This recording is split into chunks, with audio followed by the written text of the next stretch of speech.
it's about that time for us to get started. This is our 5th video lecture. And last time I had said I'd probably give a homework assignment, and I'm going to write it up on the board.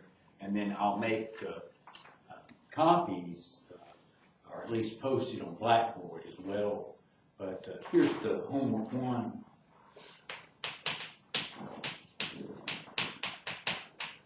And really, they're problems from our text. So I think this is from our text on page 30. So it requires the text. I'm just going to write down the problem from there.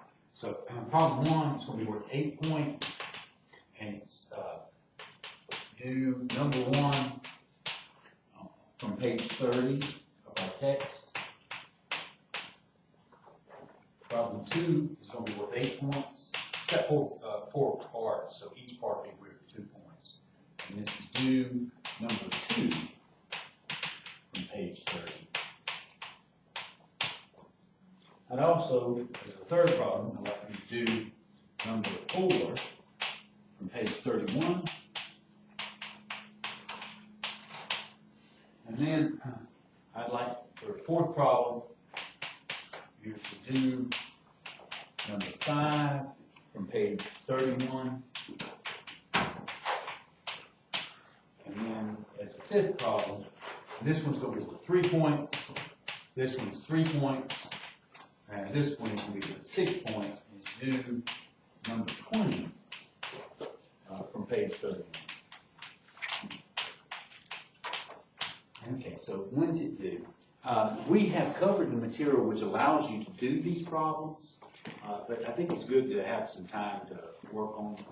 And so let's do this. Let us make them due on Friday. And so, see, I think today is the 23rd. January has more than, has 30 or more days. So I think this is Friday, January 30th. Okay.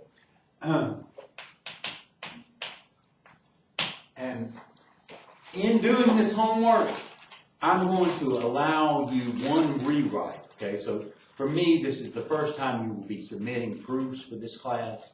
And so what I suspect is that you'll be mimicking certain styles that I've shown. Try to do these problems. I'll grade it for content as well as kind of styles, and I'll re-give it to you with a chance for a rewrite, one chance. So I'll grade it, and then you get a chance to get more points back. And I'll do that for homework too. And then from there on out, no more rewrites. What you submit is what you get, okay? But for the first 2 homework problems, so that you get a chance to get kind of used to writing proofs, that's what we'll do. The next thing I wanted to do is I wanted to look at something, a fact that we used. So in a proof from last time,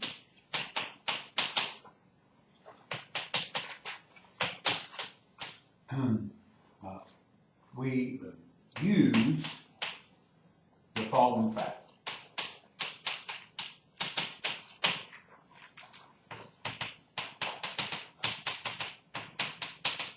If A is greater than 0, then 1/2 A has to be less than A. Okay? So we had the opposite, and I said that can't happen. Okay? So this is a fact. So let's see if we can prove this fact.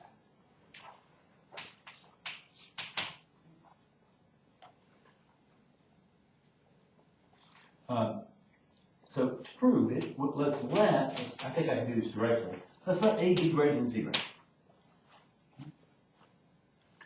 Then, one of the facts that we proved earlier involving less than or greater than is that if we add the same quantity, we keep the same quantity to both sides of the inequality. We keep the inequality. Add. Okay?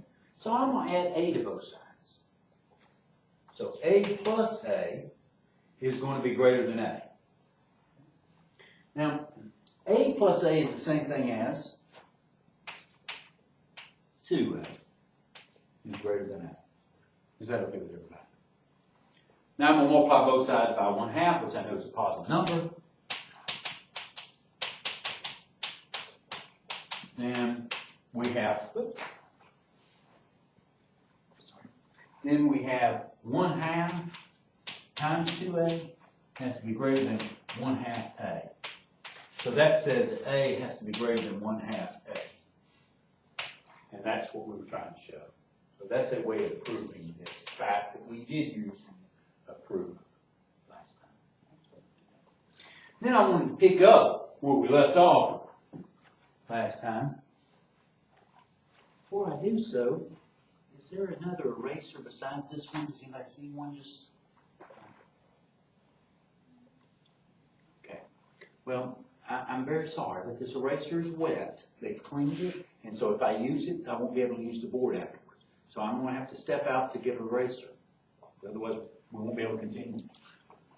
So it'll be 1 second. I'm sorry.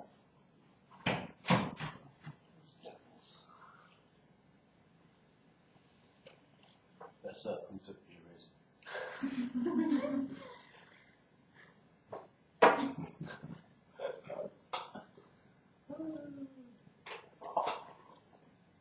I thought it was recording.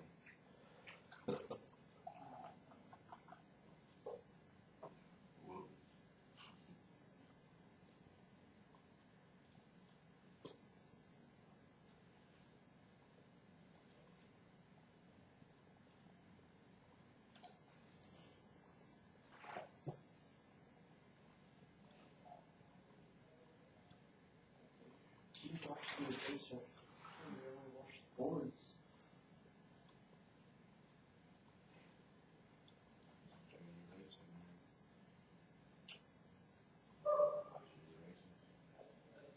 Thank you very much.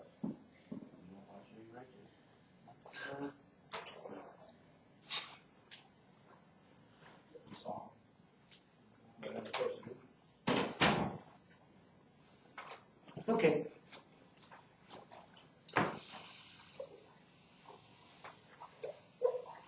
So we were in the midst of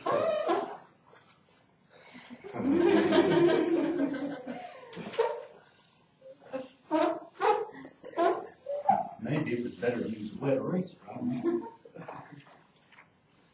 We were in the midst of a theorem last time about absolute values, and so I want to continue on with that. Thank you for being patient with me. So the theorem that we had, and I think we had done part of it, was the following. So this theorem says that if you have part A, the absolute value of A times B, that's equal to the absolute value of A times the absolute value of B, and that's for all A and B only real numbers.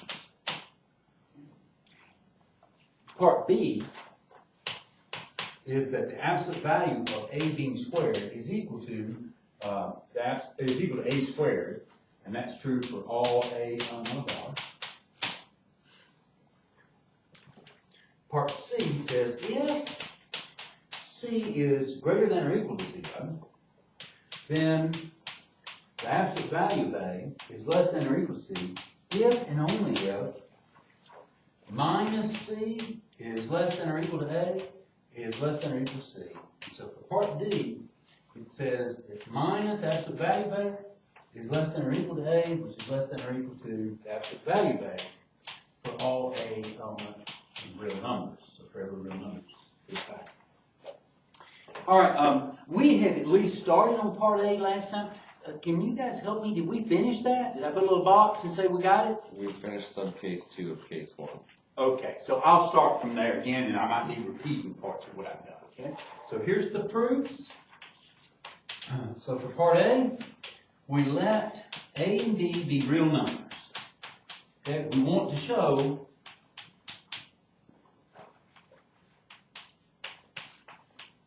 that the absolute value of A times B is equal to the absolute value of A times the absolute value of B. I haven't shown that, that's what I want to show.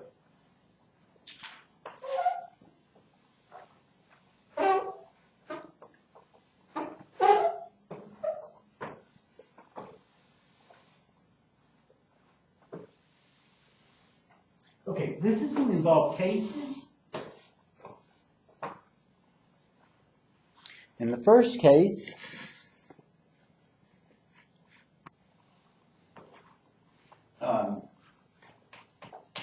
that we'll do all of our work on is with A. So suppose A is greater than 0.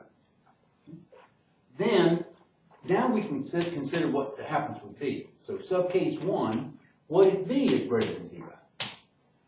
So then, the absolute value A times B.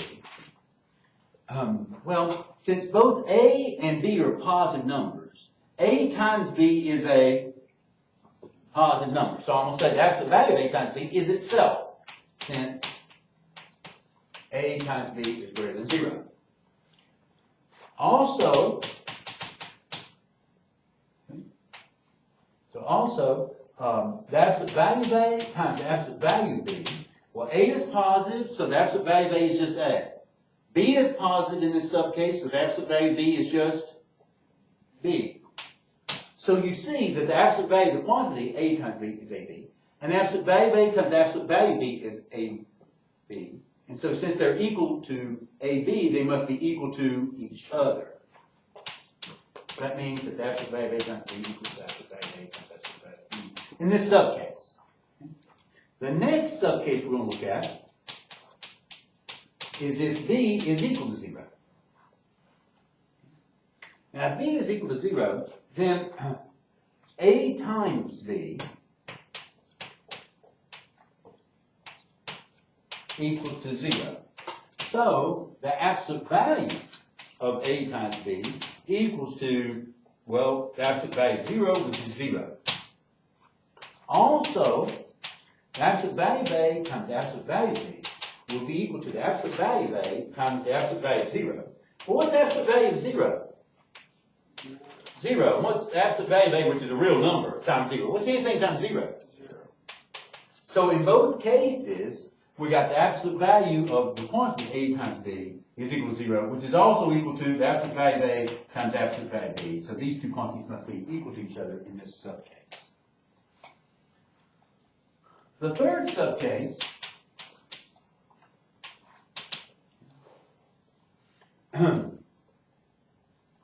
is if B is less than 0. Then, what can you tell me about A times B? Well, remember, A is positive. So A times a negative is what kind of number? Negative, that's right. So, the absolute value of AB in this subcase, well, this is the absolute value of a negative number. The answer to the absolute value of a negative number is negative itself. So this is minus AB. Also, the absolute value of A times the absolute value of B will be equal to, well, A is positive, so the absolute value of A is just A. B is negative, the absolute value of B is minus B. But that's the same thing as minus the quantity AB. So these two are the same, so what they're equal to are equal to each other. So the absolute value of A times B is equal to the absolute value of A times the absolute value of B. That's case 1 taken care of.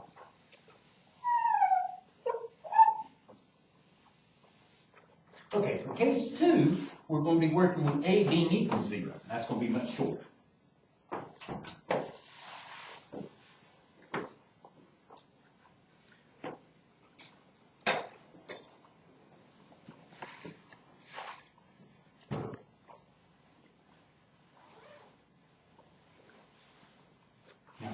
Case 2, A equals to 0. Then, A times B, with A being 0, is equal to 0. So, what can you tell me about the absolute value of A times B in this case? A equals 0, that's right. Also,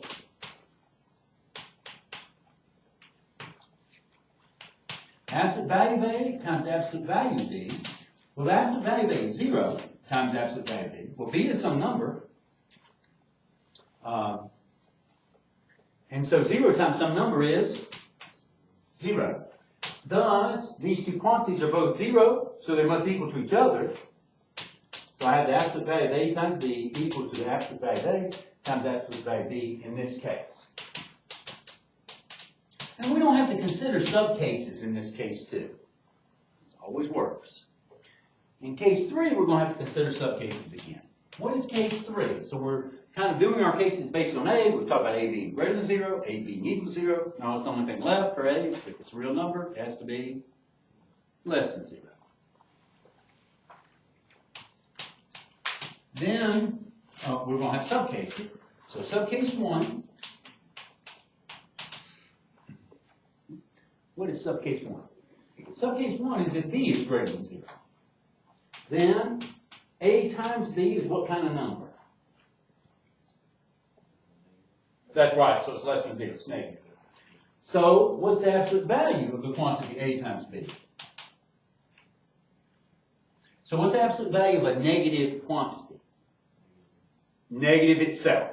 So this answer is going to be minus AB. That's what I got. Okay, what about the absolute value of A times the absolute value of B in this subcase? Well, A is a negative number. So what's the absolute value of A? Minus A times B is a positive number. So its absolute value is itself, and that's equal to minus AB. So here, both of these quantities are equal to minus AB, so they're equal to each other. So in this subcase, A times B inside absolute value is equal to the absolute value of A times absolute value of B.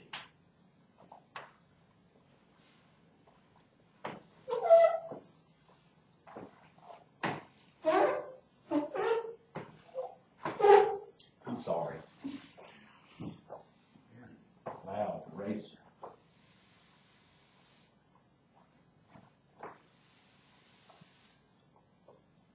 Okay, we're going to have 2 more subcases here for this case, and then we'll be done.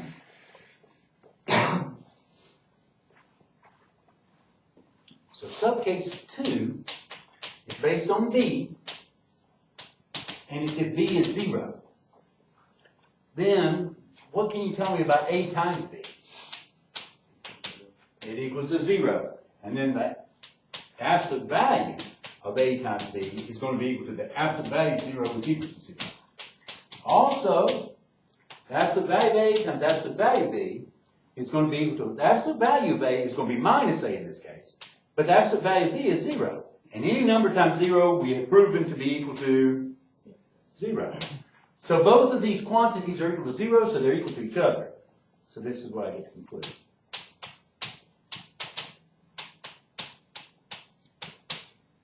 And finally, the last consideration is subcase 3, and that's based with B being less than 0.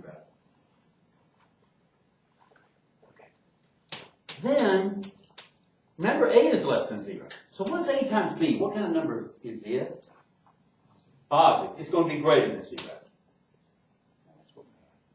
So what's the absolute value of A times B? What's the absolute value of a positive number? It is a positive number, but the right answer was said, I think, over in this direction. It's itself. Okay? So it is a positive number, but a more useful way of writing it is it's itself. So it's A times B. Also, the absolute value of A times the absolute value of B. The absolute value of A, well, A is negative. So the absolute value of A is equal to minus A. The absolute value of B, B is negative. So it's equal to minus B. And these two negatives will cancel each other out to make a positive. That's one of the homework assignments. And so you get A times B. So in both cases, both quantities are equal to A times B, so they're equal to each other. So the absolute value of A times B is equal to the absolute value of A times the absolute value of B.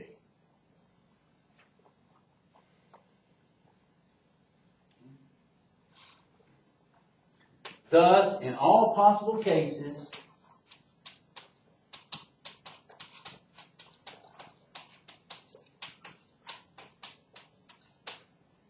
the absolute value of A times B is equal to the absolute value of A times the absolute value of B. So that's a times. That ends the part A of this theorem.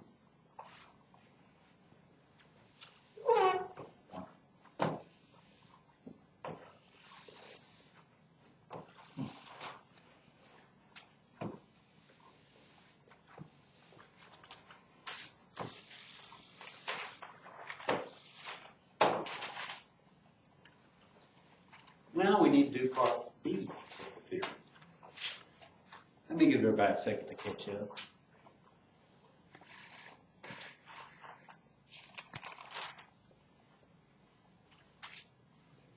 I'll just write down what part B is. We're going to let A be a real number. We want to show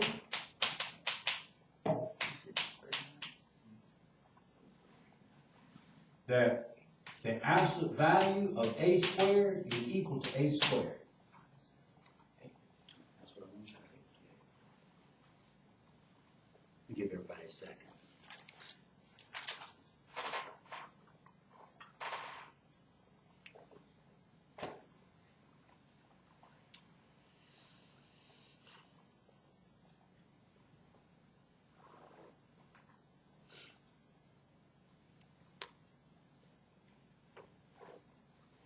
Okay, so I'm going to do this in two cases.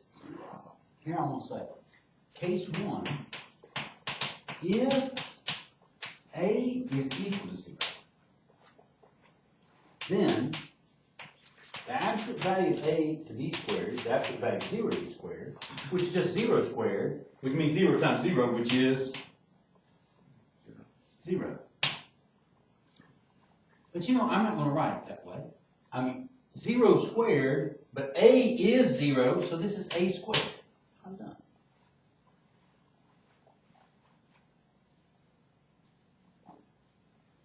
That's it for case one. Case two, if A is different from 0,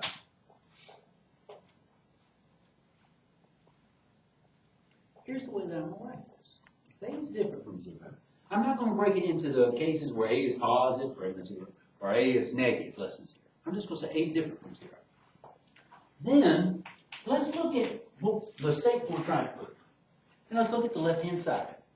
What did I do? The absolute value of A times the absolute value of A. That's right. So the absolute value of A squared is equal to the absolute value of A times the absolute value of A. That's what it is.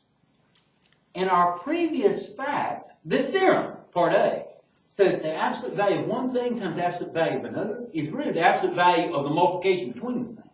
So this is equal to the absolute value of A being squared. Okay.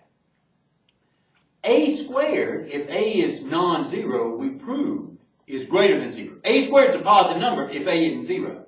And in this case, A is not 0. So A squared is positive. Since A is different from 0, A squared is greater than 0. So the absolute value of A squared is going to be equal to itself, A squared. Thus, if you will, the absolute value of A squared, in this part, is equal to, right here, absolute value of A being squared, which is equal to A squared. So we get the result we want. So in all cases, in all possible cases,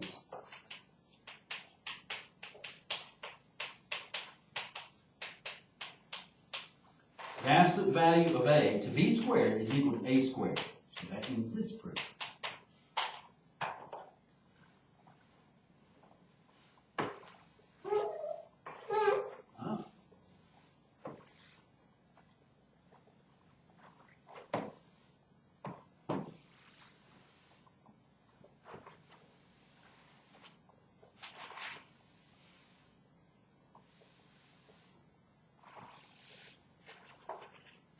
Okay, we need to do part C.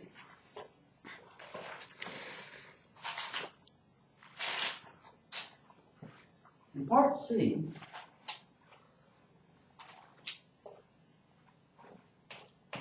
we let C be greater than or equal to 0.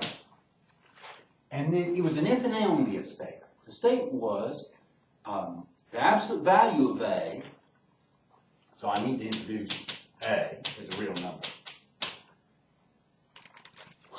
I'll say the statement. We want to show, say the statement we're trying to prove, that the absolute value of A is less than or equal to C if and only if A is sandwiched in between minus C and C.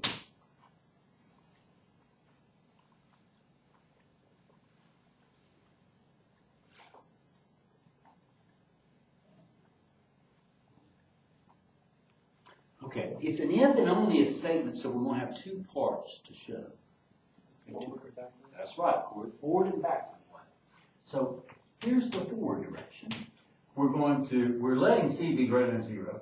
What we do is we let the absolute value of A be less than or equal to C. So I'm going to do this in cases based on what C is. So case 1, I'm going to do it this way. If A is greater than or equal to 0, so I'm going to break it into two cases. Greater than or equal to 0 for A, or just less than 0.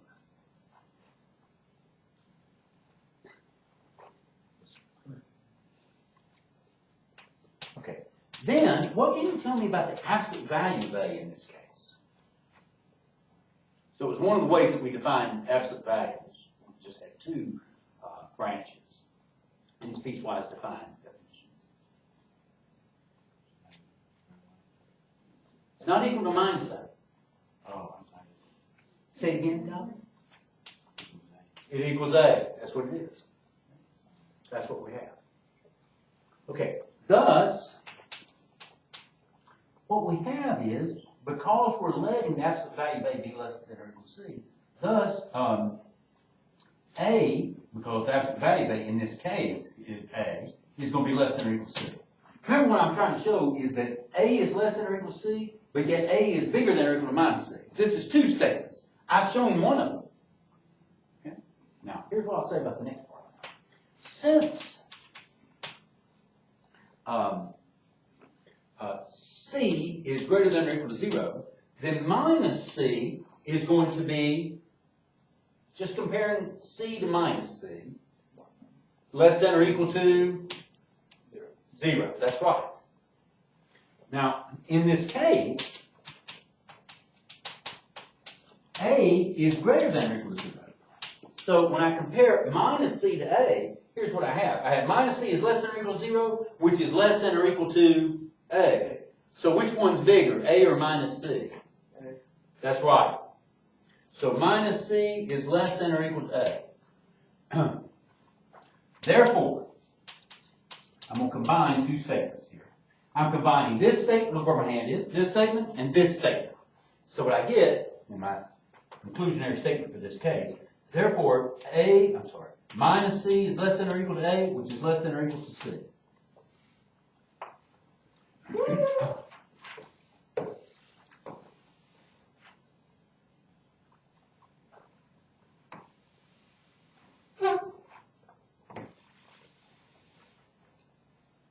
This is very interesting.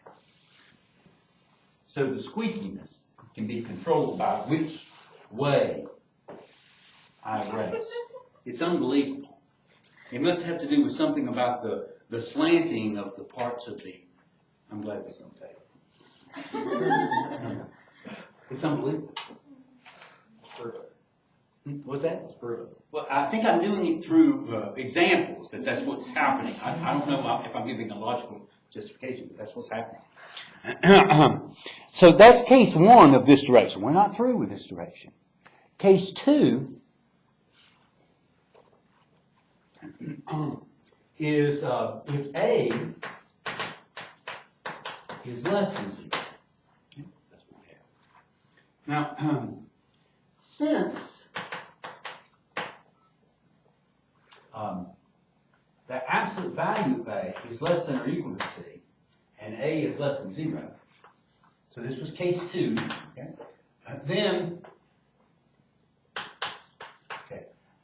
A is a negative number. The absolute value of minus A is what? Okay, the absolute value of A is? A. Not if A is negative. Minus A. So this statement, using the fact that A is negative, is minus A is less than or equal to C. Is that okay with everybody? If I multiply both sides by minus 1, okay, it switches the direction of inequality. So that would say minus 1 times A, or times minus A, I'm going to be very slow, is going to be greater than or equal to minus 1 times C.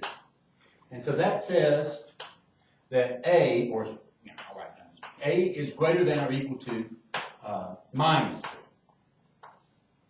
Or minus C is less than or equal to A. That's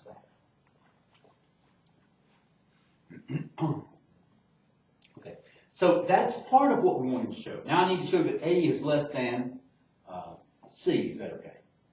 Well, here, let's don't forget, since C is greater than or equal to 0, and in this case, A is less than 0, then it's definitely the case that A is less than or equal to C. C is bigger than 0, bigger than or equal to 0, and A is less than 0. That means C's got to be bigger than or equal to 0. Really, it's got to be bigger than. Therefore, if I combine these two statements right here into one inequality, compound inequality, minus C is less than or equal to A, which is less than or equal to C, which is what I want to show. That proves one of the directions of if and only if statement. We got to do the other direction. What's the other direction? The other direction. Go ahead, Corey. Minus C is less than or equal to A is less than or equal to C implies that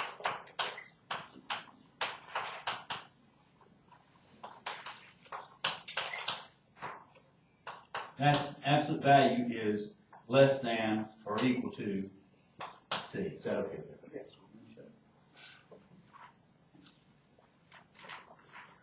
So I think we can do this in cases.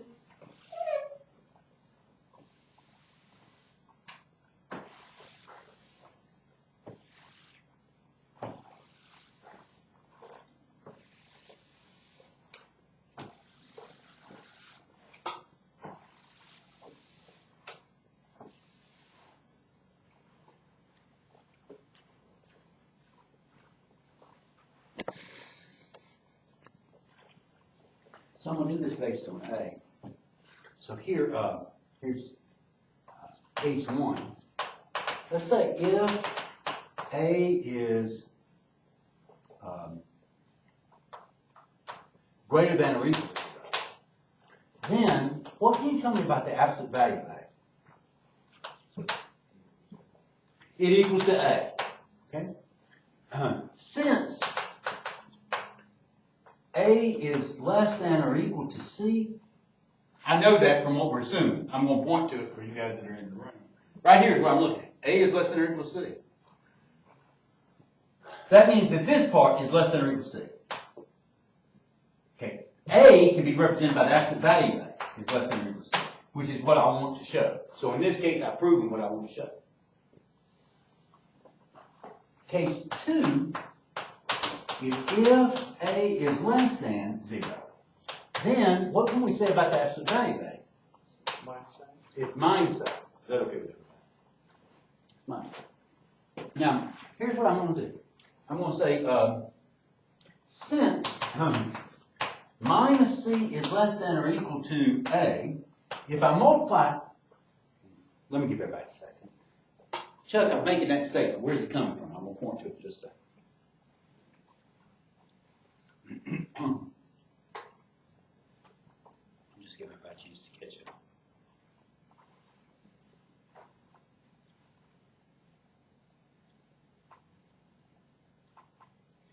Here, we're assuming minus C is less than or equal to A. Okay? So that's where this part's coming from. That means if I multiply both sides by minus 1, I've switched the direction. So this means that C is going to be greater than or equal to minus A. Is that okay with you? That's what I have. But minus A is the same thing as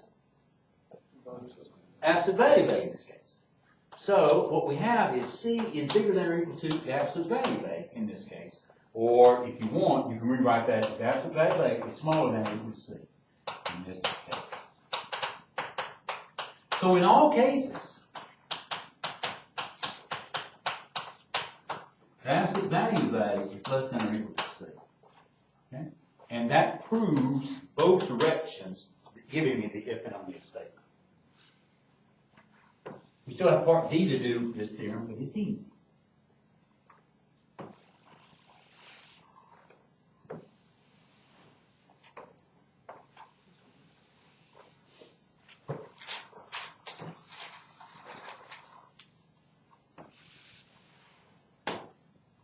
All it up so we remind ourselves what it is. We'll go from there.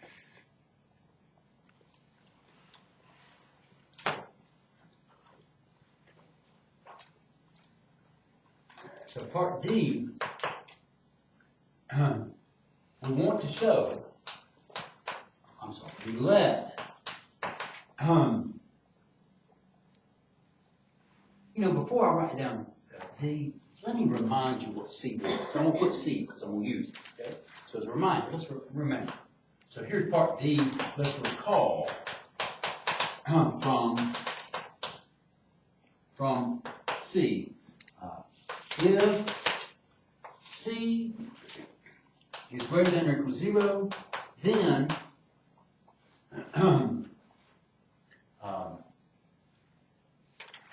the absolute value of A is less than or equal to C if and only if minus C is less than or equal to A, which is less than or equal to C. Okay? Now, for part D, here's what we want to show. We want to show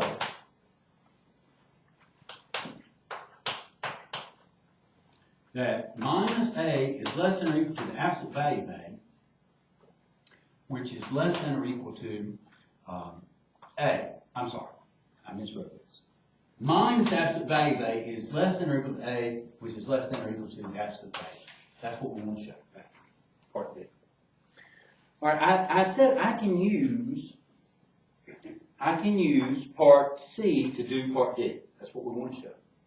To use part C, some part has to be C being bigger than 0, bigger than or equal to 0. My claim is we're going to let C be equal to the absolute value of A. So we have the absolute value of A.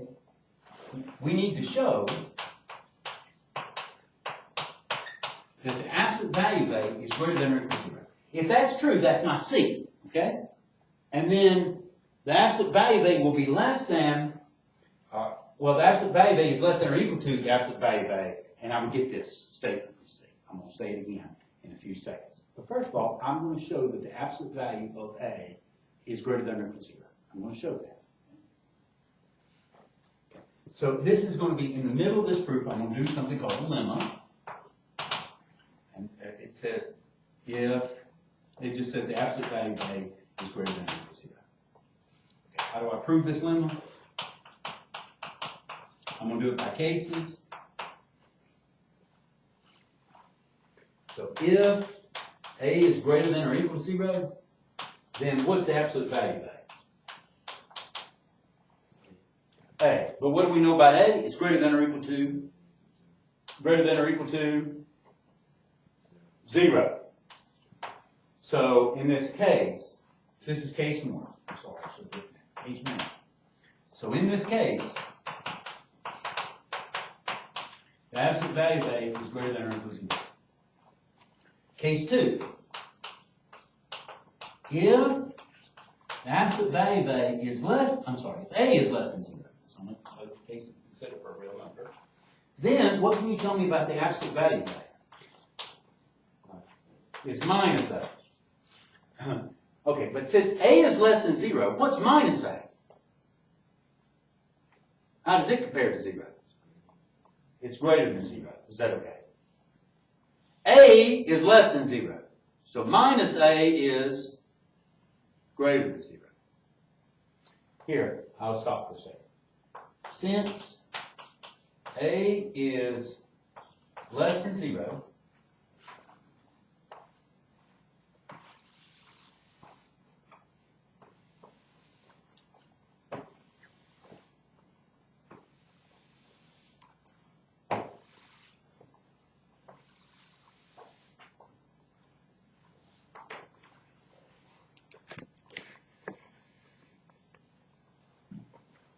then minus A is greater than 0. Minus A is the same thing as absolute value of A. So the absolute value of A is greater than 0. But if you're greater than 0, then you are greater than or equal to.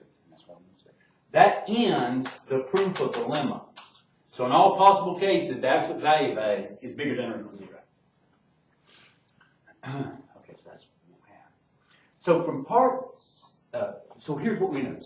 We note the absolute value of A is greater than or equal to 0, and the absolute value of A is less than or equal to the absolute value of A. I mean, they're equal to each other, so they're less than or equal to each other.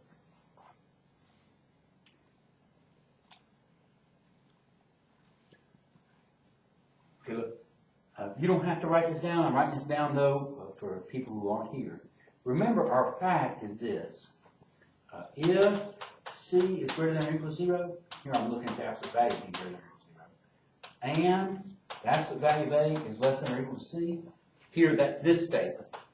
This happens, this means that A is sandwiched in between. This part says it's sandwiched in between minus C and C. That's what part C said for this theorem, okay? You guys don't have to write this down.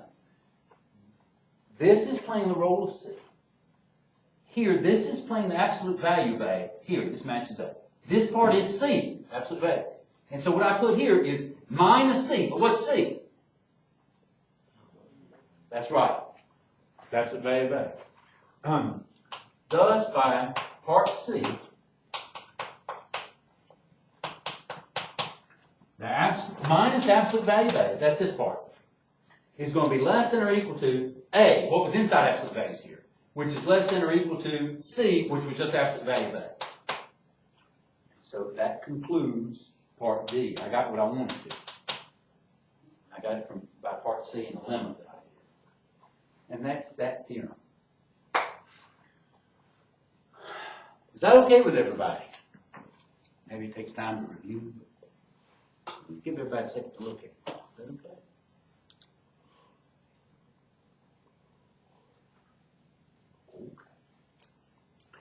Well, we're going to be talking about absolute values a lot in this class. It's going to play a big role.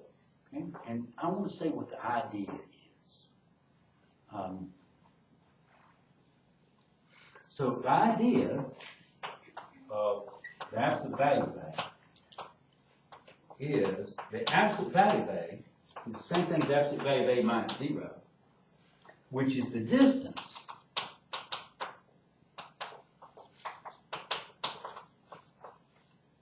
A is from 0.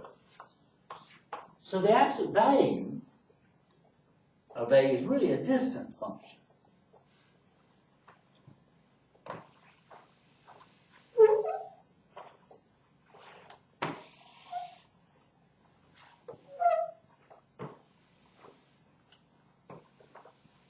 Let's look at some specific examples in a second.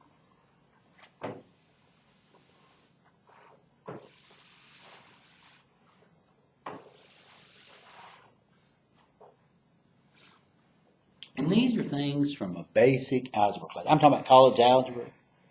We're talking about a freshman level class, what I'm about to do, problems, okay? That's the theory that we're looking at, things that they use in this basic college algebra. So if I say the absolute value of A, if I say that's equal to 3, we get two answers. What are we looking for?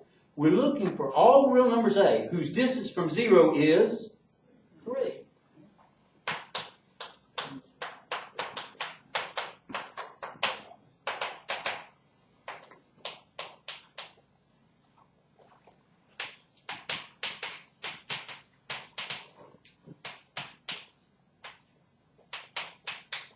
Okay, so when you think of the number line, here's 0. If you want to be 3 units from 0, you can go to the right 3, or you can go to the left 3. So A is equal to 3 or minus 3. Is that okay with everybody? Is that all right? If I say, as another example, what's the absolute value of minus 4? The answer is 4. Why is the answer 4? Because minus 4 is 4 units away from 0. Is that okay with everybody?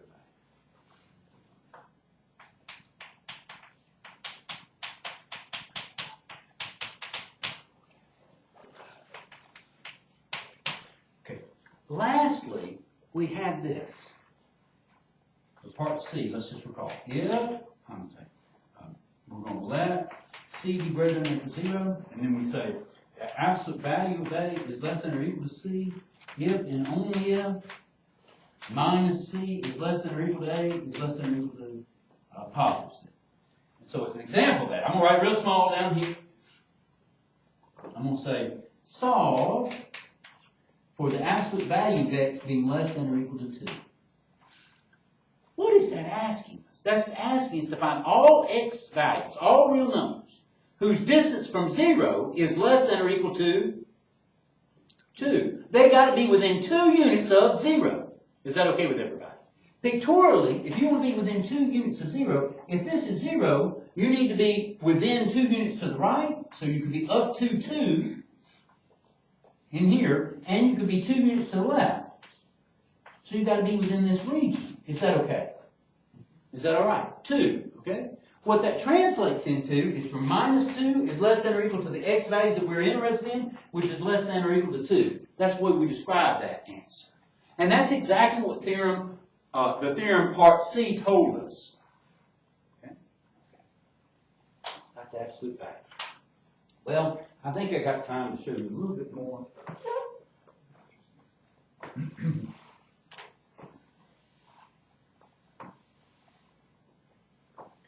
There is a big theorem coming up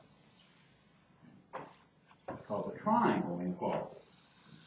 I'm going to look at that. As I get ready to write down the triangle inequality and a corollary for it. This distance idea is going to be important, okay? That's what we're going to be talking about in an analysis. Analysis has to do with being close to each other. If we get close enough, this is going to happen. That's what we're going to be talking about in analysis. All right, here's a theorem called the triangle inequality.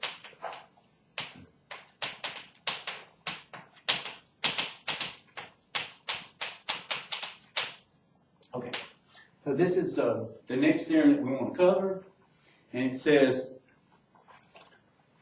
the following. It's, if A and B are real numbers, then the absolute value of A plus B is less than or equal to the absolute value of A plus the absolute value of B.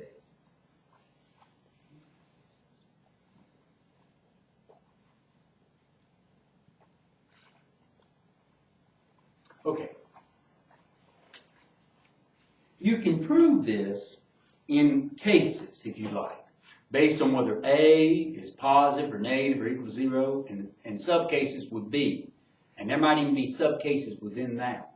So doing it based on doing a proof based on whether A and B are greater than or equal to 0 or whatnot is tedious but can be done. Okay? Instead, here's what we're going to do. We're going to note the following. We're going to note that by the part D, the absolute value of A, minus the absolute value of A is less than or equal to A, which is less than or equal to the absolute value of B. Absolute value of A is what I should say. I wrote down right. And minus the absolute value of B is less than or equal to B, which is less than or equal to the absolute value of B. That was part D of the previous theorem. Adding these inequalities,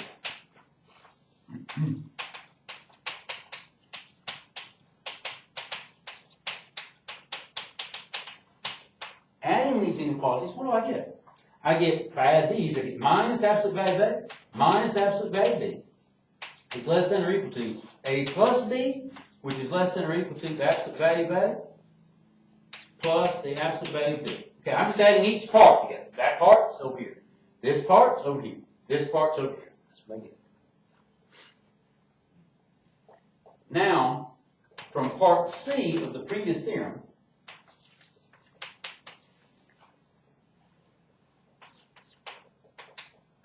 well, let me back up just a second instead of using part C. I'm going to in just a second. This means, let me make this a little clearer. Thus, minus the absolute value of A plus the absolute value of B is less than or equal to A plus B, which is less than or equal to the absolute value of A plus the absolute value of B. Now, I'm writing things that are true on the board. but maybe I'm not giving good directions of what I want to do. So let me give everybody a second. We got a second. It's almost time, but it is time, but I'm going to finish this. We're very close, okay?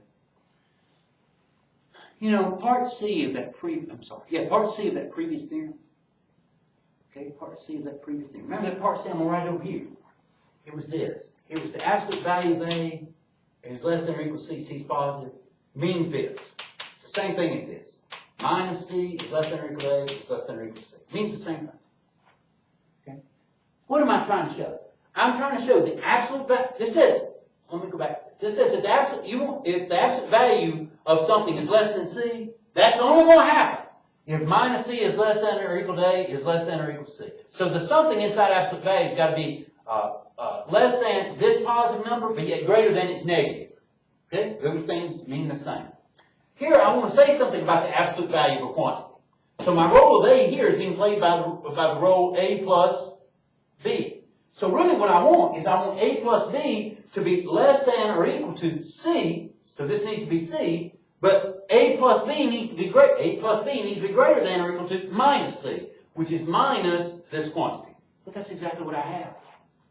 I've got A plus B sandwiched in between this positive number and its negative. That means the absolute value of this middle.